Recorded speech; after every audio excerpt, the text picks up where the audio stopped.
You. What up? All right. We got another one from MrBallen. Okay. MrBallen. Yeah.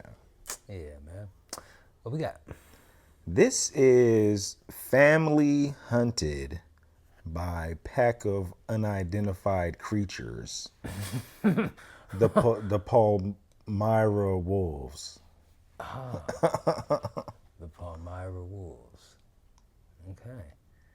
So it's like... So they're ghost wolves? Family Hunted. No, it looks like might be some real wolves. I don't know about goat. Maybe I don't know. The unidentified creatures. They looks like they've been identified. These are some It's wolves. pretty identifying name, Palmyra Wolves. Okay. Well, man, I guess I'm ready to hear a pretty crazy story. You know what I'm saying? All right. Yeah, man. All right. Yeah. Here we go. When I was a kid, one of my favorite places to go in the whole world was my grandmother's house. She lived in South Paris, Maine. About 2,000 people lived there, totally rural, and there's lots of forests everywhere. We'd get to my grandmother's big farmhouse, and we'd just immediately go off into the woods behind her property because it was like this vast expanse of wilderness. But as soon as it got dark at night, we would all be quick to go back inside because there was huge animals that lived in the wilderness of Maine, and you just didn't want to be out there past dark. And at night, I'd be looking out at this dark forest from the safety of my room, and I would always be so scared that a set of eyes were going to look back at me from somewhere in this dark forest. Luckily, that never happened to me. It did happen to a family just north of my grandmother's house, and it wasn't just one set of eyes, it was 5. But before we get into today's story, if you're a fan of the strange, dark, and mysterious delivered in story format, then you come to the right place, because that's all I do, and I post 3, 4, even 5 times every week. If that's of interest to you, then I would encourage you to waterboard the like button, and then subscribe to this channel and turn on all notifications so you don't miss any of my weekly uploads. All right, let's get into today's story. All right.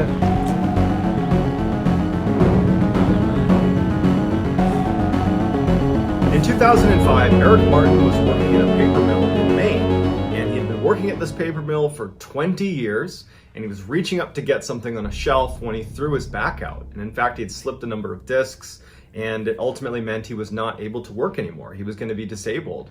And so he's suddenly out of work. His wife, Shelly Martin, was not working at the time, but when he couldn't work, she needed to get a job. And so Shelly, who had not worked in a long time, was able, through some connections, to land a job in her hometown in Maine called Palmyra. Palmyra was a very small rural community. I mean, we're talking maybe 1,200 people that lived there. They also had a 17-year-old daughter named Chelsea who was not eager to go, but it was the only place they could afford, and so they had to go. Luckily, because Palmyra was such a cheap place to live relative to where they had been living, that for less money, they actually ended up getting a bigger piece of property than they had lived in before.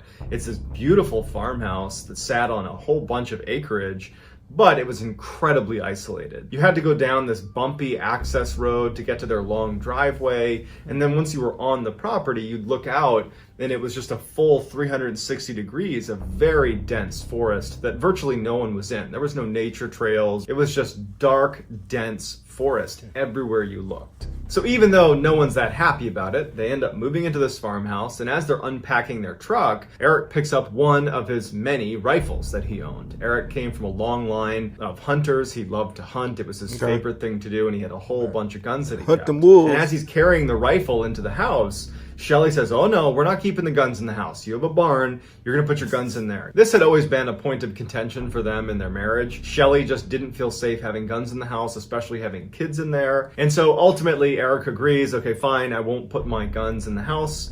I'll put them in the barn. And so he went in the barn, and he and his son, Sean, who he had come out to help him, they built this gun case for all of his rifles. It was very heavy duty. They put it in the barn, and then they locked that and then locked the barn itself. So they were totally secure in the barn, but definitely not readily accessible. Over that first year, Shelly and Eric developed this ritual where at the end of the day, they would go out on the front porch of their farmhouse and look out onto the front yard, and they would drink coffee. It was something they both looked forward to and and virtually every night they did this. And so almost exactly a year after moving in, it was in early 2006, Shelley and Eric are sitting on their front porch, enjoying their coffee, they're chatting, and Shelley thinks she sees something in the woods. Now, you have to understand the layout and how far away they are from the woods to get a sense of what they were seeing. Right in front of their porch was a gravel road where they parked their cars. About 20 meters away from their house to the left is their barn, and beyond the barn, basically straight out from the porch, is this huge open field where there's no trees or anything. It was like open grazing area. And then way beyond the field was the beginning of this tree line, of this really dense forest. So we're talking at least a couple hundred meters away where she sees these lights. And she described it as like a pulsating light. It did not look like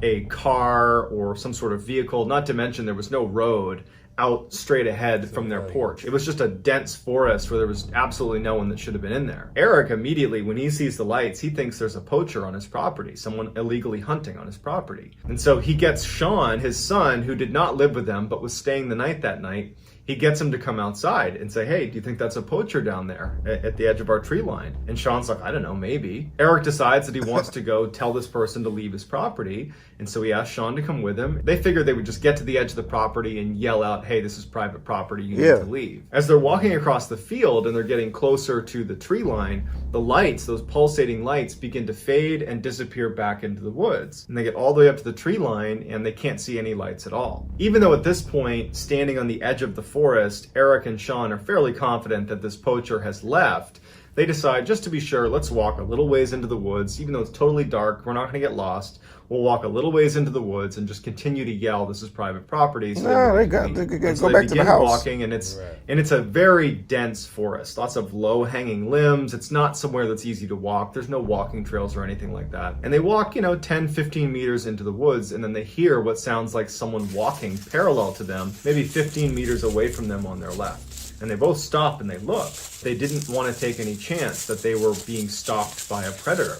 And so they thought, you know what? The lights are gone. I don't know what animal this is. Let's just get out of here. Yep. About a month goes by, and Nathan, who is Chelsea's boyfriend, was staying with the family at the farm. And it was the first nice spring day. I mean, it was a very dark and dreary winter. Maine winters tend to be that way. And so that weekend, Nathan and Chelsea decide, let's go walk around the woods. So they take the two family dogs and they start walking across that big field in front of the house into the forest, the same area where Sean and Eric have been looking for those lights and then heard what sounded like an animal that was near them. And so at first, Chelsea has the dogs on leashes, but they get to the forest and she lets them off their leash to let them go run around and go crazy because they've been cooped up because of the wintertime as well. The two dogs instantly take off running for about 100 meters and then they come to a dead stop right outside this big mound. It looks like a dirt mound, but they get up close to it and they can tell that it's actually more like a den. There are these huge pieces of wood that have been leaned into like a lean-to type structure with moss and dirt and grass put all over the outside. I mean, it looks like a very intentionally made mound. And there's a circular hole that's been created right on the front of it. And the dogs have stopped right outside and they're poking their heads in and smelling into this hole. And Nathan and Chelsea are looking at this thinking, who did this? Is this like a hunter's thing? Is this something a hunter might make? Would an animal make this? This seems really big for some animal to make this, but it definitely was made on purpose, whatever it is. And so Nathan, he just kind of looks down into this den, but it's totally dark, and he thinks he hears growling coming from the inside of the den. And so without any hesitation, he goes, we gotta go. I don't know what's living in there, but we gotta go.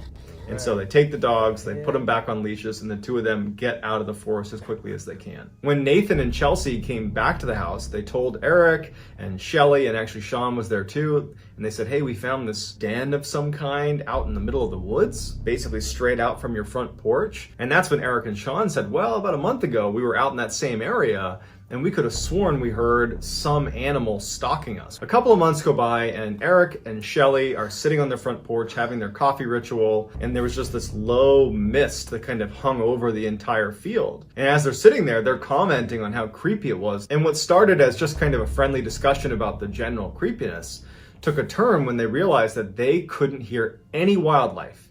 No crickets, no animals, no anything. And normally at night, because they were out here all the time, it was humming with life. And so Shelley had this high-powered flashlight that she always had out with her, and she starts scanning the property, not knowing what she's looking for, but it just seemed really odd that they couldn't hear any wildlife. But after she scans across the whole field, she doesn't see anything, and so she puts her flashlight down and just starts talking to Eric about whatever they normally talked about over coffee at night. Eric would say in numerous interviews that for whatever reason, when she put that flashlight down, he suddenly felt like they were in danger. He's looking out, he doesn't see anything, and then all of a sudden he just says, you know what? We gotta go inside. I don't know what it is, but we gotta go inside. And Shelly's like, come on, I wanna stay out here for a little bit longer. We'll go in a few minutes. And Eric stands up and he's like, no, go inside. And he tries to grab her to kind of push her into the house. And she's kind of fighting against him. And then all of a sudden, Shelly stops. And she goes, did you hear that? And Eric immediately knew that whatever it was, it's the reason he had that sudden feeling of being in danger. Eric turns around and he can't see anything because it's too dark. Shelly grabs her flashlight and she begins scanning the tree line. And she gets to the field and gets about halfway across the field right in front of them, and she stops. Because right in the middle of the field are 3 creatures that look like wolves. These huge creatures that are looking right at them. 2 others join them. So there's 5 wolf-like creatures that are staring at them right from the middle of their field. She says to Eric, what are those? And Eric, who's an experienced hunter, he has no idea. He goes, I think they're bears. They could be wolves. We gotta go inside. And so Shelly's just holding the light and they start charging directly at her so fast that she wasn't able to keep the light on them. They were already halfway across the field. They go inside, they shut the door, and they lock it. And without saying a word, the 2 of them make their rounds across the entire bottom floor, lock every window, close every blind, make sure everything is shut. There was something different about these 5 creatures. The way they started running towards them, it just felt like they were targeting Eric and Shelly. Yeah. So even after the house had been secured, they didn't feel safe. And so they're standing in the middle of their cabin, and Eric's saying, my guns are in the barn. We have no protection. And Shelly is like, whatever you do, do not go out there. We don't know what these are. It could be a bear, it could be a wolf, we don't know. Don't go out there. Shelly goes upstairs, she shuts off all the lights, she makes sure all the windows are shut. And then she goes to Chelsea's room, her daughter, and she wakes her up and she says, hey, come here, you gotta look at this. And they go to the window and they kind of like poke their head into the window because they don't want to like totally open it up and stare out because they don't want the creatures to see them. But they're kind of poking their head out the window and she's like, look. And standing on the gravel are these 5 creatures that are just standing in a row looking directly at the house. It was like they were waiting for them to come out the front door. They were just patiently standing there looking at the house. It did not look like normal animal behavior at all. And as she's looking, one of the animals looks up at Shelly in the window, and the creature stands on its 2 legs. It gets on its hind legs and looks at her, and Shelly gasps and falls over because the creature's like 8 feet tall. And so Shelly's on the ground looking at Chelsea, and she can't believe what she just saw. It's like her brain can't process that this creature, one, had even seen her. They barely had their head up in the window. But that it stood on its hind legs, that it was so big. What are they doing? Sitting in a row right on the outside of the house waiting for us? What's going on here? They hungry. So Shelly tells Chelsea, get in your bed, don't go to your windows, don't leave this room. And that's when Shelly also remembers that she hasn't heard her 2 dogs. And she's worried they might be outside. They gone. And so she starts quietly walking all along the top floor looking for her dogs. She's calling to her 2 dogs, and they don't come out. Goes into the master bedroom and finds her 2 dogs hiding in the corner of the room next to each other.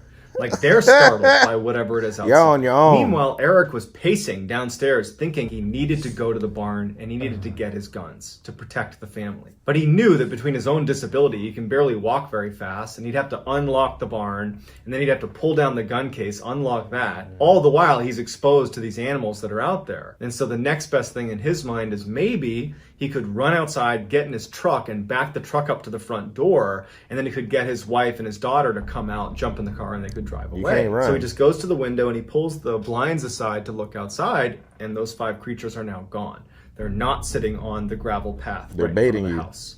He doesn't know where they are, but they're not in front of the house. In the trap. And so he closes the blinds and he's like, well, I don't know where they are. It's too dangerous to go out there. Yep. He starts pacing some more and he goes back to look, and he sees them back in the field where they first saw them, all 5. You can see all 5. They're facing the house still, but he can see them because the moon has now popped through and he's got illumination on the field, and he can see all 5. And he's like, okay, maybe if I just keep my eye on them, I can open the door, run out, get the car, back it up without them seeing me. And so without telling Shelly, he opens the door and he goes onto the front porch and he sees them out in the field. He's got a good line of sight on them. Quiet as he can, he walks down the steps and he makes his way over to his truck, which is about 10 meters away. And as he's getting closer and closer to his truck, he's got his eye on the creatures that are in the field. They haven't moved. They apparently haven't seen him. He gets to the driver's They side see of his you. truck and he's got his keys out and he's kind of fumbling to hit the unlock button, and then his motion sensor light kicks on. And he's so on edge being out there, when the light kicks on, he drops his keys because he's so startled. And the first thing he does, he looks towards the field and he sees that one of the 5 creatures is now standing on its hind legs looking at him directly. Before he even bends down to get his keys, he sees them all running towards him. He reaches down, he grabs his keys, he runs back to the house as fast as he can, and he gets inside and slams it right as he can hear them crossing the gravel right in front of the house. And he hears them bound onto the porch and start running around the wraparound porch. He's too scared to even look in the window, so he ducks down to get out of view. Shelly, who was upstairs, can hear everything going on, and she yells, "Eric, what's going on?" And he goes, "Stay up there, stay up there." Shelly, Eric, Chelsea, everyone's just frozen, waiting, knowing that these creatures are right on the other side, walking along his wraparound porch. And after a while, he hears the footsteps of these creatures leave the porch and go back onto the gravel area. And at some point, he pokes his head up and he looks, and all 5 are sitting there just facing the house, waiting for them to come out of the house. And so he scurries up the stairs to where Shelly and Chelsea are, and they just are so scared. So they decide they gotta call the police. If nothing else, the police will drive up and their vehicle might scare away these creatures. But on the phone, Shelly lets on that what they're really scared about is something on their property. In fact, it's 5 creatures, things running around outside their property.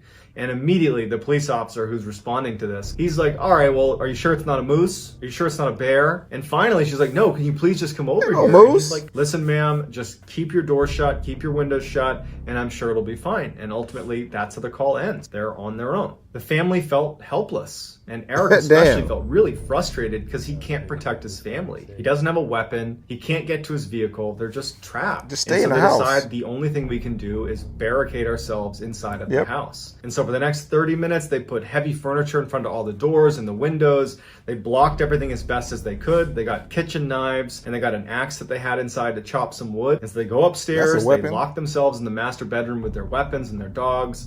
And they get on the bed and they just decide all we can do is wait until the sun comes up. During the time they were barricading their house, they would look out from time to time and they would see the 5 creatures just sitting on that gravel area right in front of their house, just waiting for them. When they finally went upstairs and barricaded themselves in that room, they immediately heard the creatures move off of the gravel. And they heard a couple of them at least walk onto the porch and start pacing around the porch. And it's totally silent besides the sounds of these creatures. And they were clearly communicating with each other. They were bumping into walls and then they were howling at each other. There was clear communication happening where they were trying to coordinate some sort of attack on the family. Now, the way the house was set up is there was a 2nd floor roof, and then the 1st floor was a little bit wider than the 2nd floor and had its own kind of separate roof. And after a while, the creatures stopped walking on the porch. They left the porch and it's just silence. And then they would hear them jump onto that 1st roof. The scary thing about this is that if you walked around the roof, you could actually look into the 2nd floor windows. And so they're laying there, and periodically they'd be looking out their window. There was windows on either side of the room they were in, but there was a thin curtain between them and the window. And so from time to time, these creatures would walk past their windows and they would stop, they'd put their paws up onto the window and they would look inside. But there was a very thin sheet between them and the Werewolves. glass, so they couldn't see the creature and the creature couldn't see them. All night they're listening to these creatures running around, and sometimes they'd hear really loud scratching, like they had figured something out and they were trying to burrow their way into the house. But after a whole night of this, they never actually broke the glass. They never got inside the house. As the sun started to come up in the morning, the creatures jumped off the roof and they could hear them running away. And for about an hour they didn't hear anything outside. The sun's come up and they felt safe again. And so they left their room, they go downstairs, and they finally open it up, and all over their property are signs of huge creatures that had been on their property. Massive footprints with huge claws at the end. They found tufts of hair that had gotten caught on fence posts. And even scarier is they found all these points on the house, in particular on the 2nd floor when they were walking on that roof, where there was clear markings that they had tried to burrow into the house. There were these deep-seated scratch marks into the side of the house. The front door had been scratched apart. I mean, it was very clear that whatever these creatures were, they were trying to get into the house, but they had just been unsuccessful. This experience was so traumatic for the family that they sold the house and they moved very quickly after that. And they have not experienced anything like that since they left. So what do you think those creatures were? Was that a bear, a wolf, or something else?